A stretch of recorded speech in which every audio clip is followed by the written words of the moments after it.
Hi everyone, KD kids coaching centre में आपका स्वागत है।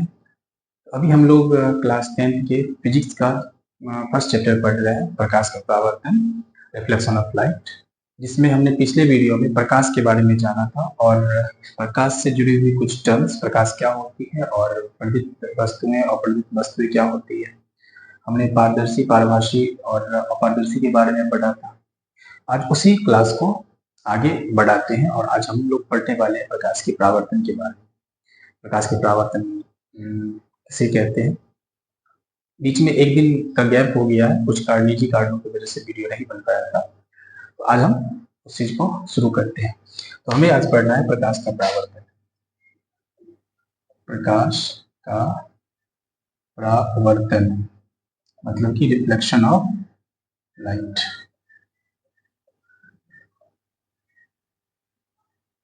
और एक चीज और, कल जैसे प्रीवियस वाले वीडियो में हमने परावर्तन का जो वर्ड था, जो वो था गलत लिखा हुआ था, जिसके बारे में मुझे पर्सनल व्हाट्सएप पे बताया गया था हमारे व्यूअर्स के द्वारा कि भैया वहाँ पे कुछ हल्का सा मिस्टेक था। तो हमने उनके नीचे में इंग्लिश भी लिखा था, हो सकता है हिंदी लिखने को, क्योंकि जब दोनों चीज मिक्स होके पढ़ाते हैं ना तो आगे पीछे हो जाता है, तो उसकी वो गलती हम एक्सेप्ट करते हैं, वो थोड़ा सा बाई मिस्टेक था। तो चलिए शुरू करते हैं। प्रकाश का परावर्तन का क्या होता है। प्रकाश का परावर्तन क्या होता है? जब कोई भी प्रकाश की किरण किसी अपारदर्शी वस्तु से टकराती है, ठीक है, जब कोई भी प्रकाश की किरण किसी अपारदर्शी वस्तु से टकराती है तो वह वहां से टकराने के बाद मुड़ती है। जैसा कि हमने प्रकाश के बारे में बताया था कि जब कोई अपारदर्शी वस्तु से टकराकर प्रकाश की किरणें हमारे तक पहुंचती है, ठीक है, तो हमें वह वस्तु दिखाई देती है, तो उसे हम कहते हैं कि मतलब प्रकाश जो है इस वस्तु से टकरा कर आए तो अभी हम यह वस्तु आसानी से देख पाते हैं। प्रकाश का परावर्तन भी सेम उसी पे आधारित है कि जब भी किसी वस्तु से प्रकाश जब किसी वस्तु से टकराती है, जैसे मान लीजिए यहाँ पे पेन है, यहाँ पे आंख है, यही पिक्चर मैंने पिछले बार भी बनाया था, यहाँ पे सूर्य की किरणें इस पर पड़ती है, तो ये यहाँ से टकराती है। ये जो घटना हुई टकराकर मुड़ने की घटना, इसी घटना को हम लोग प्रकाश का परावर्तन कहते हैं। बस हम इसका लैंग्वेज हम थोड़ा अदर से चेंज करके लिखेंगे कि जब किसी प्रकाश की किरणें किसी परावर्तक सतह से टकराती है तो टकराकर वह मुड़ जाती है, ठीक है, और इस घटना को हम लोग क्या कहते हैं? प्रकाश का परावर्तन कहते हैं या रिफ्लेक्शन ऑफ लाइट कहते हैं। अर्थात जैसे कि अगर यह मेरा कोई परावर्तक सतह है और इसका एक भाग जो है क्लई किया हुआ है, अगर हम यह क्लई नहीं करेंगे, क्लई करने का रीजन ये होता है, अगर हम क्लई नहीं करेंगे तो प्रकाश की किरणें आर पार हो जाएंगी, ठीक है। पारदर्शी अगर पदार्थ है तो प्रकाश की किरणें आर पार हो जाएंगी, तो फिर यह क्या होगा? परावर्तन नहीं होगा। ये हमें नेक्स्ट चैप्टर में पढ़ना है, जिसको अपवर्तन कहते हैं, अपवर्तन में पढ़ना है, नेक्स्ट चैप्टर में पढ़ना है। अभी हम परावर्तक सतह का यूज कर रहे हैं। परावर्तक सतह होता है जिस पर सूर्य की किरणें पड़ती है या जिस पर लाइट पड़ी है, ठीक है, उसे हम परावर्तक सतह बोलेंगे। इसका दूसरा जो भाग होता है, अदर साइड जो होता है, वह रंगा हुआ रहता है, वह क्ले किया हुआ रहता है। क्ले अगर हम नहीं करेंगे तो वह रिफ्लेक्ट करेगा ही नहीं लाइट को, ठीक है, वो अपने से होकर माध्यम से वह लाइट को गुजार देगा। और कलई हम लोग करते हैं, ठीक है, सिल्वर की कलर से करते हैं, उस पर पेंट चढ़ा देते हैं, ठीक है। ये भी ऑब्जेक्टिव कभी कभी क्वेश्चन किया जाता है कि कांच के पिछले अदर साइड को हम किस चीज से कलई करते हैं, तो वह सिल्वर से किया जाता है, ठीक है। और सिल्वर के ऊपर में क्या किया जाता है? कलर किया जाता है ताकि उसे खरोच ना लग पाए, जिससे कि वह कांच भी सुरक्षित रहती है पिछले साइड। तो जब यह प्रकाश की किरणें इस परावर्तक सतह से टकराती है तो वापस यह मुड़ जाती है, ठीक है। यह आने वाली किरण है जो कहीं किसी प्रकाश स्रोत से आती है। यहाँ पे सन मान लीजिए, टॉर्च मान लीजिए, लेजर लाइट मान लीजिए, आप यहाँ से कुछ भी दिखा रहे हैं, जो किरणें यहाँ आ रही है और ये टकरा कर वापस मुड़ रही है। तो इस घटना को, यही मुड़ने की घटना को हम क्या कहते हैं? प्रकाश का परावर्तन कहते हैं। और इससे जुड़ी हुई कुछ टर्म्स हैं जो हम लोगों को याद करनी पड़ेगी। जो ये आने वाली किरण है ना, मतलब अगर हम नाम दे दें, इसका नाम एम दे दें, इसका नाम एम दे दें, इसको ओ दे दें, तो ये जो किरणें आई एम एन, इसे हम कहते हैं आपतित किरण। आपतित किरण अर्थात आने वाली किरण, वह किरण जो आती है और टकराती है। जो किरणें आती है किसी भी प्रकाश स्रोत से, चाहे वो टॉर्च हो, सूरज की किरणें हो, लेजर लाइट हो, मोबाइल हो, कोई भी हो, किसी का किरण जो आ रही है वो हमें क्या कहलाएगा, आपतित, या आने वाली किरण को हम आपतित किरण कहते हैं। मुड़कर जो किरण गई, टकराकर जो किरण गई, वह क्या कहलाती है, परावर्तित किरण कहलाती है। वह क्या कहलाती है, परावर्तित किरण। आने वाली किरण को हम आपतित किरण कहते हैं और सतह से टकराकर वापस मुड़ने वाली किरण को हम परावर्तित किरण कहते हैं। जिस बिंदु पर किरण टकराती है, जिस बिंदु पर किरण टकराती है, उस बिंदु को हम कहते हैं आपतन बिंदु। परावर्तक सतह का वह बिंदु जिस पर आपतित किरण आकर परावर्तक सतह का वह बिंदु, इसको आप कह सकते हैं परावर्तक सतह। समतल सतह भी कहीं कहीं पर कहा जाता है। परावर्तक सतह पर जहां पर यह आपतित किरण आकर टकराई, इस बिंदु को हम क्या कहते हैं, आपतन बिंदु। ये सब टर्म्स है जो आप लोगों को याद करना होगा। और एक और होता है अभिलंब। अभिलंब क्या होता है कि इस पर हम एक लंब खींचते हैं। यह स्वयं से किया गया कंस्ट्रक्शन है, मतलब यह हम खुद करते हैं, रचना लेते हैं, ताकि हम इस टर्म को आसानी से समझ सकें, इसलिए हम यह लंब खुद से रचना करते हैं। इसका नाम दे देते हैं पी एन। तो पी एन जो है, वह पी एन जो है लंब होता है। इसका पूरा नाम देते हैं, पी एन लंब होता है और इसे हम अभिलंब कहते हैं।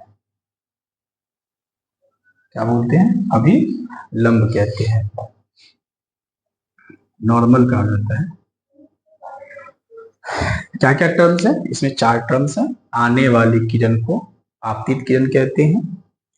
मुड़कर जाने वाली किरणें या परावर्तन के बाद जो किरणें जाती है उसे हम परावर्तित किरण कहते हैं, ठीक है। और जिस बिंदु पर कोई भी प्रकाश की किरण आकर टकराती है, वह बिंदु हमारा आपतन बिंदु कहलाता है। और आपतन बिंदु पर खींचा गया लंब अर्थात पी एन, वह हमारा अभिलंब कहलाता है। हम ये रचना क्यों किए, इसका कारण है। इस रचना करने से हमारा इधर का एक एंगल बना और इधर भी एक एंगल बना। जो एंगल इधर बना आपतित किरण के साइड, इसको हम कहते हैं आपतित किरण। तो जो आपतित किरण के साइड में एंगल बना उसे हम बोलेंगे आपतन कोण। क्या बोलेंगे, आपतन कोण, एंगल ऑफ इंसिडेंस। आई से इसे डिनोट किया जाता है।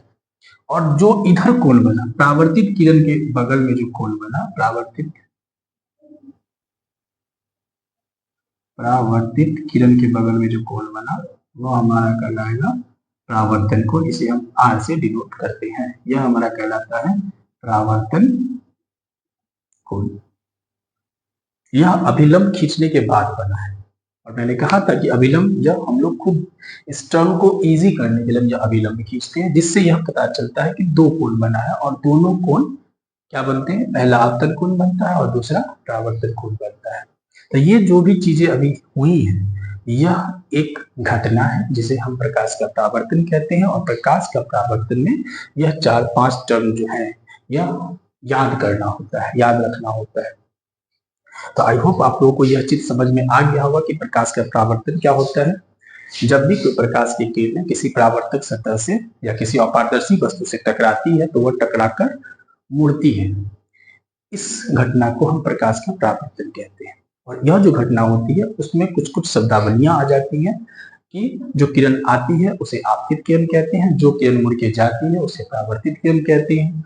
अभिलंब, जो आपतन बिंदु पर खींचा गया लंब अभिलंब कहलाता है। और आपतित किरण जिस बिंदु पर आकर टकराती है वह आपतन बिंदु कहलाता है। सरफेस, आपका जो यह सरफेस है, यह सतह 2 प्रकार का हो सकता है। अगर यह समतल सतह है तो परावर्तन एकदम आराम से होता है, लेकिन अगर ऊबड़ खाबड़ सरफेस है तो परावर्तन किरणें, मतलब कोई पता नहीं है कि कितना बार मुड़ेगी। अगर वह यहाँ से मुड़ेगी तो ऐसे जाएगी, ऐसे मुड़ेगी तो वो ऐसे जाएगी। मतलब यहाँ पे क्या हो सकता है ना, इसको हम ऐसे कहते हैं कि यहाँ परावर्तन जो हो रहा है वो अनियमित है। किधर मुड़ रहा है किधर जा रहा है पता ही नहीं चला, इसको कहते हैं अनियमित परावर्तन। तो अनियमित, ये ऑब्जेक्टिव में आपका पूछा सकता है, यह अनियमित परावर्तन है। लेकिन यहाँ नियमित परावर्तन होता है। नियमित परावर्तन कहने का मतलब अभी आपका सरफेस जो है समतल है, तो आपका एक निश्चित नियमित परावर्तन होता है, मतलब जैसे किरणें आएंगी, जितना झुक के आएगी उतना झुक के जाएगी, अर्थात हमारा ये दोनों कोण लगभग बराबर होता है, और यही से परावर्तन का नियम भी बनता है। तो परावर्तन के नियम अभी हम पढ़ने वाले हैं, जिसमें यह पढ़ना है कि नियमित परावर्तन क्या होता है। तो कभी पूछा जाता है अनियमित परावर्तन जो होते हैं उसमें सरफेस ऊबड़ खाबड़ होता है, सरफेस उसका समतल नहीं होता है, और जो नियमित परावर्तन है उसमें आपका सरफेस जो होगा सतह समतल होगा। अर्थात आप एक ऐसा अपारदर्शी वस्तु लिए हैं जिसका सरफेस जो है सतह एकदम प्लेन है, तो वहां पर परावर्तन की घटना अच्छे से होती है, नियमित रूप से होती है कि कौन सा आपतित किरणें किस प्रकार से मुड़ती है। यहाँ आप अच्छे से इसका परावर्तन देखते हैं, लेकिन अनियमित सरफेस में, मतलब जिसका सरफेस ऊबड़ खाबड़ है, उसमें अनियमित परावर्तन होता है। इसका आगे का टर्म जो हम वहां पे हम रिफ्लेक्शन के लॉज पढ़ेंगे। लॉज, इसके रिफ्लेक्शन के दो लॉज होते हैं, और यहाँ पर देखने से पिक्चर्स नहीं देखने के पता चलता है, इसमें दो लॉज हैं। क्या दो लॉज हैं, दो नियम क्या है? प्रकाश के परावर्तन के दो नियम है कि सबसे पहला, यह जो आपतित किरण है, यह जो परावर्तित किरण है, और यह जो आपतन बिंदु है, यह तीनों एक समतल में होना चाहिए। अर्थात कि हम जो यह लाइन खींचे हैं, इसी पर यह किरण आनी चाहिए, और इसी पर यह किरण टकरानी भी चाहिए, और इसी पथ से यह किरण मुड़नी भी चाहिए। यह तीनों एक ही समतल पे होती है, मतलब एक ही सतह पर होती है। गौर से देखिए, यह किरणें इस सतह पे आके टकराई, आपतन बिंदु इसी सतह पे बना, और परावर्तित किरण भी इसी सतह से निकल रही है। यह रिफ्लेक्शन का लॉज है। अगर ऐसा होता है तभी रिफ्लेक्शन ऑफ लॉज वर्क करता है। ठीक है, तो इसे हम रिफ्लेक्शन का नियम कहते हैं।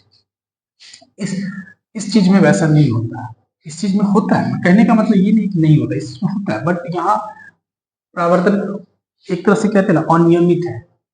ठीक है, जिस चीज की गणना हम आसानी से नहीं कर सकते। ठीक है, यहाँ क्या होता है, यह पहला लॉ हमने क्या पढ़ा, आई थिंक यहाँ से दिख रहा होगा। इसका पहला लॉ क्या होता है कि आपतित किरण अर्थात इंसिडेंट रे और परावर्तित किरण रिफ्लेक्टेड रे और अभिलंब आपतन बिंदु, अभिलंब नहीं, आपतन बिंदु नॉर्मल जो है, यह तीनों तीनों एक ही समतल पर होता है। यह है पहला लॉज। ठीक है, ये आपतित किरण, परावर्तित किरण और आपतन बिंदु आपका एक ही सतह पे होता है, एक ही समतल पे होता है। इसका दूसरा लॉ है, सबसे सिंपल लॉ है दूसरा, आपतन कोण जो होता है बराबर होता है परावर्तन कोण के, अर्थात angle of I is equal to angle of R, angle of incidence is equal to angle of reflection. दो नियम है, इजी नियम है। प्रकाश के परावर्तन के दो नियम पूछे जाते हैं। प्रकाश के परावर्तन क्या होते हैं, इनके नियम कितने हैं, इनको आप डिफाइन कीजिए, तो आप आसानी से डिफाइन कर सकते हैं। प्रकाश परावर्तक सतह से प्रकाश के मुड़ने की घटना को हम परावर्तन, प्रकाश का परावर्तन कहते हैं। प्रकाश के परावर्तन के दो नियम है, आपतित किरण, परावर्तित किरण, आपतन बिंदु तीनों एक ही समतल पे होता है, और दूसरा आपतन कोण परावर्तन कोण के बराबर होता है। अर्थात आप इस एंगल को जितना झुकाएंगे, आपका यह रे उतना ही झुकेगा। अगर आप मार्कर को इधर तिरछा कर रहे हैं तो यह भी आपका तिरछा होगा। अगर आप इसको उठा रहे हैं तो यह भी कोण उठेगा, यह भी एंगल जो, सॉरी, यह जो है यह उठेगा। और अगर आप इसे सीधा ला रहे हैं तो यह भी सीधा निकलेगा। अर्थात आप जितना एंगल से आप ये झुकाएंगे उतना एंगल से यह निकलेगा। यही होता है प्रकाश के सेकेंड लॉ में, आपतन कोण और परावर्तन कोण के बराबर में। तो आई होप आपको यहाँ तक समझ में आ गया होगा, और अगर इसमें कोई भी चीज अगर छूट गई हो या कोई चीज समझ में नहीं आई हो तो आप कमेंट में उस टॉपिक जो भी समझ में नहीं आया उस वर्ड्स को लिखिएगा, उस टर्म्स को लिखिएगा, मैं उसे नेक्स्ट वीडियो में उसकी चर्चा कर दूंगा।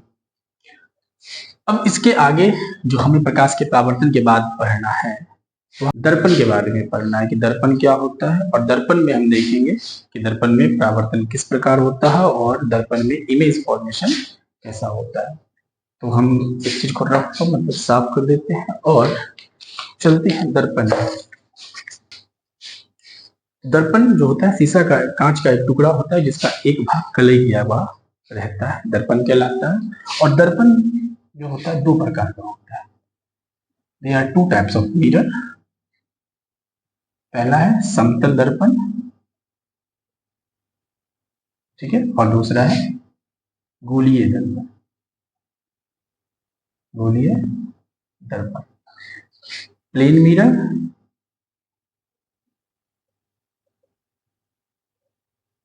इसको कहते हैं स्फेरिकल मिरर। अब स्फेरिकल मिरर भी दो टाइप्स के होते हैं, जिसमें एक होता है कॉनकेव, दूसरा होता है कॉन्वेक्स, यानी कि अवतल दर्पण और उत्तल दर्पण। तो पहले हम समझते हैं प्लेन मिरर क्या होता है। प्लेन मिरर होता है जिसका सतह समतल हो, ठीक है। समतल दर्पण उसे कहते हैं जिसका समतल सतह हो, मतलब एकदम सीधा सतह हो, और एक साइड तो कलर किया रहेगा, क्योंकि दर्पण है, दर्पण जब भी होगा तो एक साइड रंगा हुआ रहता ही है। और जिसका एक सतह, जिसका परावर्तक सतह, कोई पूछेगा समतल दर्पण क्या होता है, तो वैसा दर्पण जिसका एक भाग कलर किया हुआ हो और दूसरा भाग एकदम समतल हो, दूसरा परावर्तक सतह जो है समतल हो, वह समतल दर्पण कहलाता है। गोलीय दर्पण वैसे दर्पण को कहते हैं, गोलीय दर्पण किसी गोले का एक भाग होता है जिसका एक भाग रंगा हुआ रहता है, ऐसा हम कह सकते हैं। गोलीय दर्पण किसी दर्पण का एक भाग होता है जिसका एक भाग रंगा हुआ रहता है और दूसरा भाग जो होता है वो गोल होता है, परावर्तक सतह जो होता है थोड़ा सा गोल होगा। अगर हम किसी गोले का दो प्रकार का होता है, मैंने ये बताया स्फेरिकल मिरर दो टाइप का होगा। अब देखिए रंगा हुआ भाग एक साइड का होगा, तो हो सकता है कि हम उसका बाहर वाला साइड रंग दें, उठा हुआ भाग जो है वह, उभरा हुआ भाग जो वो रंग दें, और अंदर वाली भाग से परावर्तन हो, अंदर वाली भाग से क्या हो मेरा, हम अंदर वाले भाग में हम देखें, तो ये हो जाता है, इसको हम कहते हैं अवतल दर्पण। ऐसा दर्पण जिसका उभरा हुआ भाग जो रंगा हुआ हो उसे हम अवतल दर्पण कहते हैं। और वैसा दर्पण जिसका अंदर वाला भाग जो हो कलर किया हो, अंदर वाला भाग रंगा हुआ हो, और बाहर वाला भाग में हम लोग अपना चेहरा देखे, बाहर वाला परावर्तक सतह हो, तो हम इसे उत्तल दर्पण कहते हैं। इसको कॉनकेव मिरर बोलेंगे और इसको कॉन्वेक्स मिरर बोलेंगे, ठीक है। तो दर्पण mirror, there are two types of mirror, plane mirror and spherical mirror. And spherical mirror के भी दो टाइप्स हो गए, कॉनकेव मिरर और कॉन्वेक्स मिरर। दर्पण के दो टाइप, समतल दर्पण, गोलीय दर्पण। गोलीय दर्पण के दो टाइप, अवतल दर्पण और उत्तल दर्पण। और एक समतल दर्पण हमने बता दिया क्या होता है। तो आज हम समतल दर्पण पर देखते हैं कि समतल दर्पण में इमेज फॉर्मेशन कैसे होता है, ठीक है।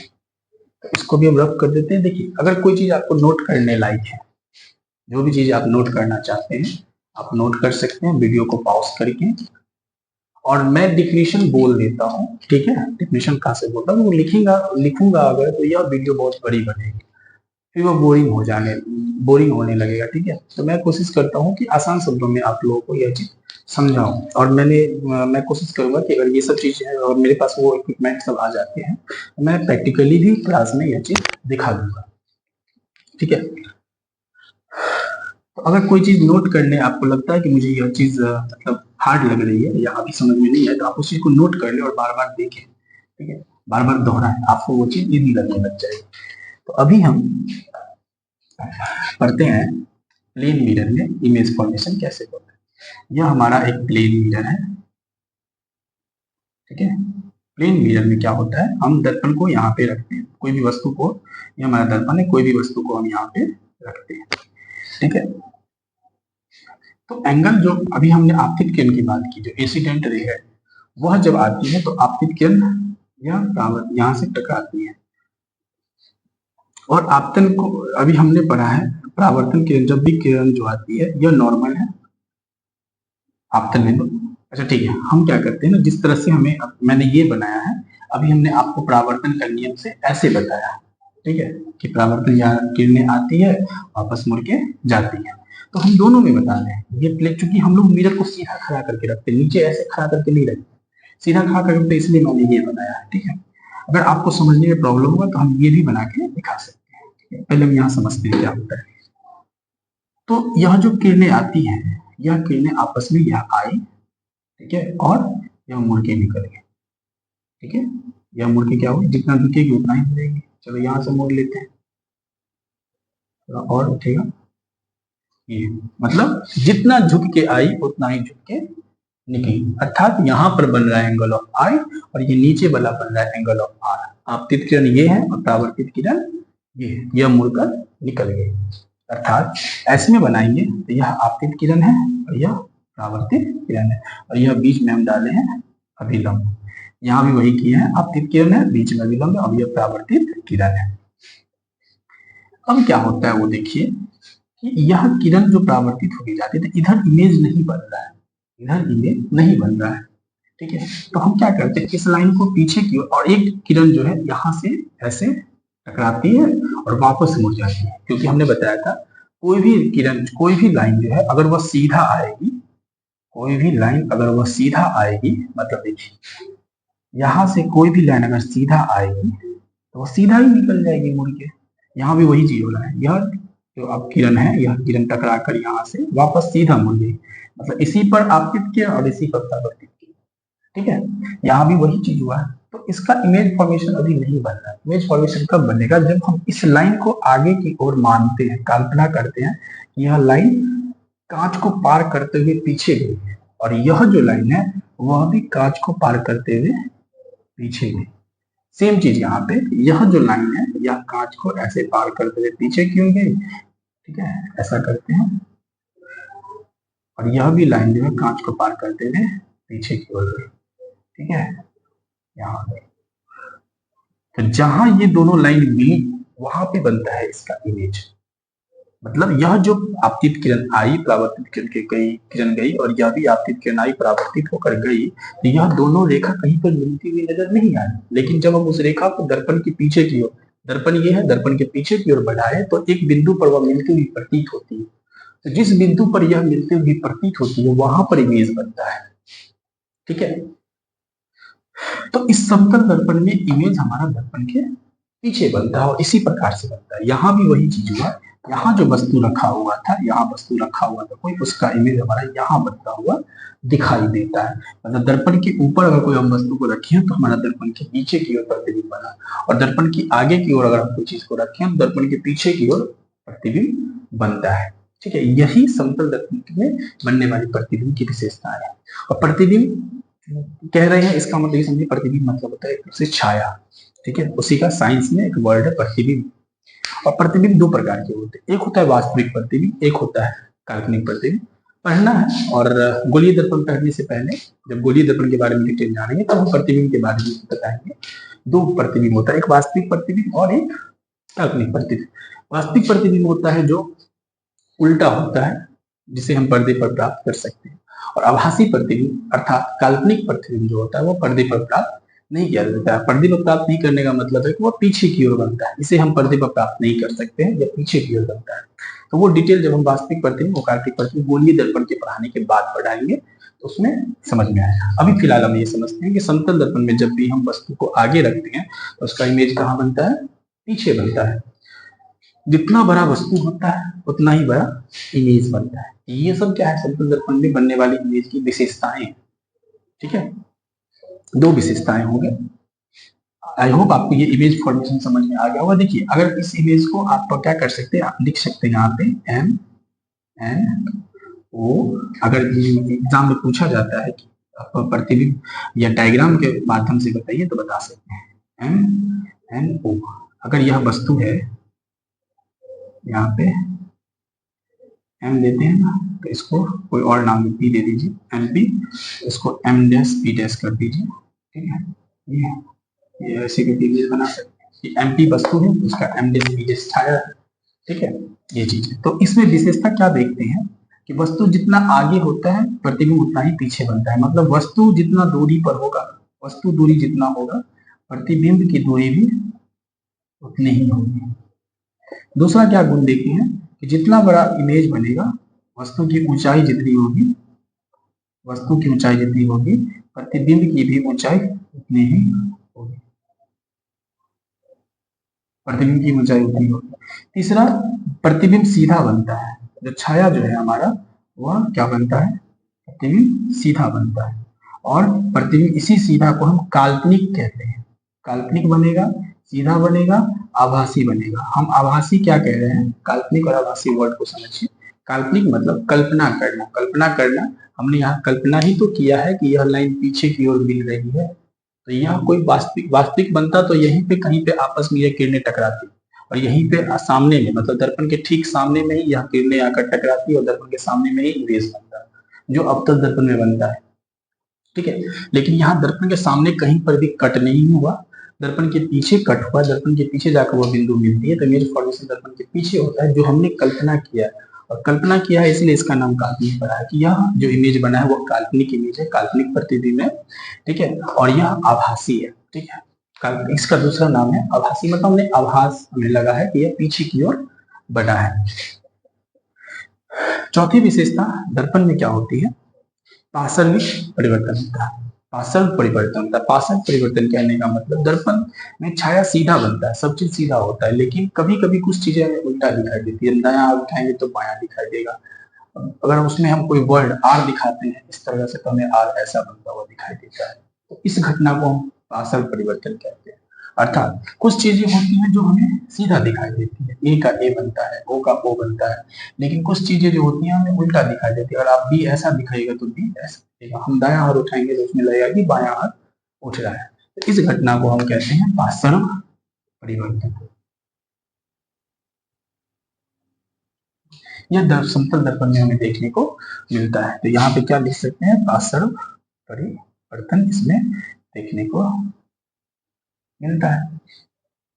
तो हमने यहाँ कुछ विशेषताएं के बारे में बात की समतल दर्पण के बारे में, कि समतल दर्पण में वस्तु दूरी जितने दूर आगे वस्तु होगी उतना ही पीछे उसका प्रतिबिंब बनेगा। प्रतिबिंब की ऊंचाई समतल दर्पण में वस्तु की ऊंचाई के बराबर होगी। यहाँ प्रतिबिंब काल्पनिक प्रतिबिंब बनता है, प्रतिबिंब आभासी होता है और वस्तु की अपेक्षा में सीधा होता है। और सबसे मेन इंपोर्टेंट पार्श्व परिवर्तन है। देखिए पार्श्व परिवर्तन में कुछ बच्चे ये रीजन पूछते हैं कि क्यों होता है ऐसा। तो एक्चुअली में क्या होता है ना कि पार्श्व परिवर्तन में दर्पण का जो काम है सीधा इमेज बनाना, वो सीधा ही इमेज बनाता है। हम जो उसको दिखाते हैं उसके अकॉर्डिंग वो इमेज बनाता है, लेकिन जब हम दिखाते हैं तो उसको हम उल्टा दिखाते हैं। आपको हम एक छोटा सा लाइव मतलब उस चीज को प्रैक्टिकली दिखाते हैं। मेरे पास एक छोटा सा कागज होना चाहिए, जैसे कि अभी हमने ये छोटा सा कागज लिया है, ठीक है, तो हमने इस पर बी लिखा है, हमने इस पर क्या लिखा है, बी लिखा है, और आपको भी अभी यह चीज सीधा दिखाई देगा होगा। लेकिन गौर कीजिएगा, अगर मेरा यह बोर्ड जो है दर्पण है, यह बोर्ड हमारा दर्पण है मान के चलिए, तो इस बी को अगर हम दर्पण को दिखाएंगे, अभी इस बी का इमेज इसमें नहीं बन रहा होगा, क्योंकि बी जो है यह आपके साइड है और दर्पण इधर है, तो दर्पण को तो हम दिखा ही नहीं रहे हैं, दर्पण के साइड में बी नहीं है। तो जब ये हम इस बी को दर्पण की ओर मोड़ेंगे तो गौर कीजिएगा कि मेरा यह बी जो है यह पलट जाता है। गौर कीजिए, अभी यह बी आपका सीधा दिख रहा है, लेकिन हम दर्पण की ओर जब इस बी को करेंगे दर्पण के साइड में, तो मेरा यह बी पलट गया, और जैसा हम दिखाए दर्पण को वैसा ही इमेज बनाएगा। तो बस वही होता है परिवर्तन, इसमें कोई खास ऐसा नहीं है कि जादुई है कि हम दाया को बाया बाया को दाया करते हैं। अभी हम जैसे आपको देख रहे हैं, तो आप हमको देख रहे हैं, तो मेरा ये दाया हाथ जो है आपको कैसा लग रहा होगा। यही हम जब घूम जाएंगे, तो गौर कीजिएगा हम दर्पण की तरफ होंगे तो हम एक दूसरे के विपरीत तो जाते हैं ना, तो ऐसा ही परिवर्तन होता है। आप लोग ये लोग प्रैक्टिकली करके देखिएगा, और ए लिखिएगा ना, तो ए को भी हम दिखाएंगे तो ए का उल्टा ही प्रतिबिंब बनाता है, बट ए को उल्टा सीधा लिखने पर ए की तरह दिखता है। अर्थात हम ए का यह लाइन खींचे तो दर्पण में यह लाइन बना, हम ए का यह लाइन खींचे दर्पण में ये लाइन बना, और ए का यह लाइन इधर से खींचे तो वो इधर से बनाया, तो यह एक्चुअली इधर बनाया। तो जो वर्ड्स हमें उल्टा सीधा में लिखने में वही होता है, वह वर्ड का इमेज वैसा ही बनता है, लेकिन जो वर्ड उल्टा सीधा नहीं हो सकता उसका पार्श्व परिवर्तन कहलाता है। कहीं पार्श्व परिवर्तन होता है। आई होप आपको यह चीज समझ में आ गया होगा, और यह क्वेश्चन के आधार मतलब बोर्ड एग्जाम में या विशेषताएं इसके बारे में पूछा जाता है। तो आज हम इस टॉपिक को यहीं पर समाप्त करते हैं, ताकि छोटा वीडियो बने और बच्चे आसानी से समझ सके। मेरा भी कोशिश है कि छोटा छोटा वीडियो स्टार्टिंग में लिया जाए, ज्यादा बड़ा करने से ना तो मेरे लिए अच्छा होगा, ना आप लोगों के लिए अच्छा होगा, ठीक है। और कल वीडियो नहीं आई थी, उसके लिए क्षमा प्रार्थी जो भी है। कल कुछ एक तो मंडे को ऑफ रहता है क्लास, थोड़ा कुछ निजी वर्क हो जाता है, और क्योंकि कल कुछ हैवी लोड था हमारे ऊपर, समय नहीं मिला, और इस वजह से रिकॉर्डिंग नहीं हो पाई। और होप कि आपको यह सीरीज अच्छी लग रही होगी। अभी कुछ आने वाले दिनों में हो सकता है समय प्रॉब्लम के कारण मेरा वीडियो थोड़ा 1-2 दिन या 1 दिन लेट करके या 1 दिन गैप करके आए। बट मैं कोशिश करूँगा कि वीडियो धीरे-धीरे रेगुलर हो जाए। नियमित हर दिन छोटा-छोटा वीडियो रहे, छोटी-छोटी वीडियो हर दिन अपलोड होती रहे। तो आई होप आपको यह टॉपिक अच्छा लगा होगा और लाइक, शेयर, सब्सक्राइब कीजिएगा, सपोर्ट कीजिए ताकि मेरा मोटिवेशन बढ़े और मैं नियमित रूप से यहाँ उपलब्ध होकर आप लोगों के सामने जुड़ूँ। बहुत-बहुत धन्यवाद देखने के लिए। Thanks for watching. बाय।